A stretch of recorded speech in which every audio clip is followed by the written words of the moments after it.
భాగంగా medical college ఏర్పాటు చేస్తామని సీఎం చంద్రబాబు హామీ ఇచ్చినట్లు తెలిపారు. రాయచోటిని అగ్రగామిగా నిలపడమే లక్ష్యమని అన్నారు.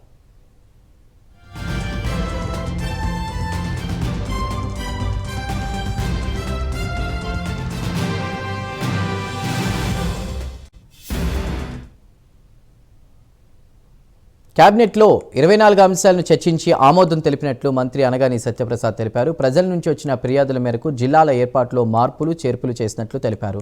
9 జిల్లాల్లో మాత్రం ఎలాంటి మార్పులు చేయలేదని, 17 జిల్లాల్లో కొన్ని మార్పులు చేసినట్లు తెలిపారు. ప్రజల కోరిక మేరకు డివిజన్లు మండలాలుగా మార్చామన్నారు. గత ప్రభుత్వం సరిగా ఆలోచించకుండా జిల్లాల విభజన చేసిందని విమర్శించారు. గతంలో పారదర్శకంగా చేసుంటే ఈ సమస్యలు వచ్చేవి కావన్నారు మంత్రులు నాదెండ్ల సత్యకుమార్.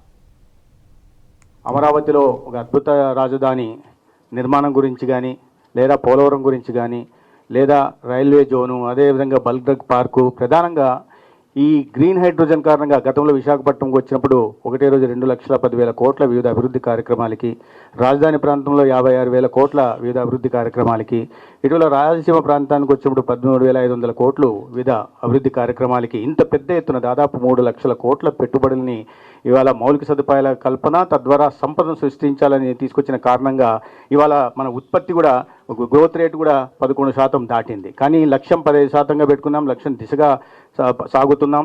అయితే ఈ సంవత్సరంలో జరిగిన వీటిని పరిగణలోకి తీసుకుని వచ్చే సంవత్సరం మరింత అభివృద్ధి సాధించే దిశగా ముందుకెళ్లాలని విశాఖపట్నం దగ్గర నుంచి ఈ రాష్ట్రంలో ఉన్న ఎకనామిక్ కారిడార్ల విషయంలో కూడా వస్తున్న పెట్టుబడులు, ప్రధానంగా సెమీ కండక్టర్లు లేదా గూగుల్ డేటా సెంటర్లు, వీటి గురించి కూడా ఇవాళ మారుతున్న కాలంలో టెక్నాలజీని అందిపుచ్చుకొని దేశంలో మిగతా రాష్ట్రాల కన్నా ముందు ఆంధ్రప్రదేశ్ను ఉంచాలనే లక్ష్యంతో గౌరవ ముఖ్యమంత్రి గారు చేస్తున్న ఇది, లేదా కొత్తగా మచిలీపట్నం నుంచి హైదరాబాద్ దాకా ఫ్యూచర్ సిటీ దాకా ఎక్స్ప్రెస్ హైవే నిర్మాణం కానీ, అమరావతి నుంచి బెంగళూరు దాకా ఎక్స్ప్రెస్ నిర్మాణం కానీ, మరీ ప్రధానంగా అమరావతి చుట్టూ దాదాపు 190 కిలోమీటర్ల 38,000 కోట్లతో 190 కిలోమీటర్ల ఔటర్ రింగ్ రోడ్డు కారణంగా అమరావతి సంపదను కూడా హైదరాబాద్ దాటిపోయేలాగా మిగతా అన్ని మెట్రో పట్టణాలతో పోటీ పడేలాగా చేస్తున్న వైనాన్ని కూడా వారు చెప్పడం జరిగింది. రాంప్రసాద్ రెడ్డి గారు చాలా బాధపడుతూ ఉన్నారు. వారు అడుగుతూ ఉన్నారు, వారు అంటే ఎవరు కూడా కోరుకోరు వెళ్ళిపోతారు. అందుకని మీరు చెప్పినట్టుగా వారిని మళ్ళీ పిలిపించడం జరిగింది. ఇప్పుడు కూడా గౌరవ ముఖ్యమంత్రి గారు మళ్ళీ క్యాబినెట్ తర్వాత కూడా వారి రూమ్లోకి పిలిచి మాట్లాడి ఓదార్చన జరిగింది. తప్పకుండా అభివృద్ధి చేస్తాము. రాయచోటిని ఎప్పుడు లేని విధంగా, ఎందుకంటే వాళ్ళ ఆశ చూపించిన విధానంలో కూడా ప్రాపర్గా లేదు. ఇప్పుడు వద్దు అనుకున్న వాళ్ళతో మనం ఎంతసేపు మాట్లాడగలం, ఎంతసేపు మనం కలిసి జీవించగలం. చుట్టుపక్కల అంటే ఆ రోజు పారదర్శకంగా చేసి ఉంటుంటే ఈ ప్రాబ్లం వచ్చేది కాదు. ఈరోజు వచ్చింది. దానికి ఎఫెక్ట్గా రాంప్రసాద్ రెడ్డి గారికి ఇబ్బందికరమైన వాతావరణం వచ్చింది. తప్పకుండా ఆ ప్రాంతాన్ని అభివృద్ధి పరంగా గౌరవ ముఖ్యమంత్రి గారు ఆశీర్వదిస్తారు. గౌరవ ముఖ్యమంత్రి గారు ఫీల్ అవుతా ఉన్నారు. నేను చెప్పాను కూడా గతంలో రాయచోటిని అని, వారు కూడా ఫీల్ అవుతా ఉన్నారు, దాంట్లో డౌట్ లేదు. కానీ ఎవరు కోరుకోవట్లేదు ఉంటానికి రాయచోటితో. రాయచోటి అనేది డిఫరెంట్లీ లొకేటెడ్ ప్లేస్ ఉంది. మేము కడపలో ఉంటామని చెప్పి రాజంపేట వాళ్ళు, రైల్వే కోర్టులో మేము తిరుపతిలో ఉంటామని చెప్పేసి విపరీతంగా అడుగుతూ ఉన్నారు. సో దాన్ని చేయడానికి చేశాను తప్ప వేరేదేం లేదు. రాంప్రసాద్ రెడ్డి తప్పకుండా దీన్ని అధిగమిస్తాడు.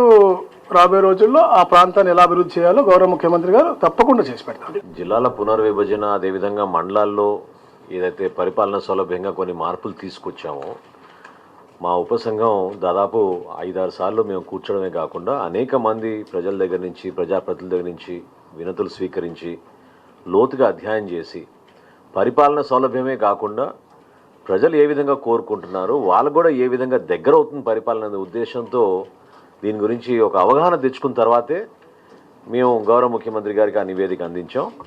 ఇందులో రాజకీయ కోణమో లేకపోతే ప్రత్యేకంగా ఒక నియోజకవర్గానికి ఇబ్బంది అవ్వడం అనేది కొంచెం ఇబ్బంది అయినా గౌరవ ముఖ్యమంత్రి గారు బాధ్యత తీసుకొని సంబంధించిన మంత్రి గారు రాంప్రసాద్ రెడ్డి గారితో కూడా ప్రత్యేకంగా ఆయన సమావేశమై ఆ ప్రాంతానికి మరింత అభివృద్ధి చేసే విధంగా మనం ఖచ్చితంగా ఒక మాట ఇద్దాం, దానికి నిలబడదాం. అయితే పరిపాలన సౌలభ్యాన్ని బేస్ చేసుకుని వితౌట్ ఎనీ పొలిటికల్ ప్రెజుడిస్ చాలా క్లియర్గా, ఆనెస్ట్గా, ట్రాన్స్పరెంట్గా చేసిన ఎక్సర్సైజ్లో భాగంగా ఆ కాన్స్టిట్యున్సీ రాయచోటి నియోజకవర్గంలో జిల్లా హెడ్ క్వార్టర్స్ ఏదైతే ఉందో ఈ రోజున మదనపల్లికి షిఫ్ట్ చేయాల్సిన అవసరం వచ్చింది.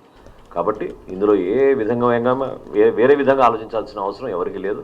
తప్పకుండా ఆ స్థానికంగా ఉన్న ప్రజలందరికీ కూడా మేలు జరిగే విధంగా గౌరవ ముఖ్యమంత్రి గారు స్పందిస్తారని నేను భావిస్తున్నాను. నటుడు శివాజీపై యూట్యూబర్ అన్వేష్ తీవ్ర విమర్శ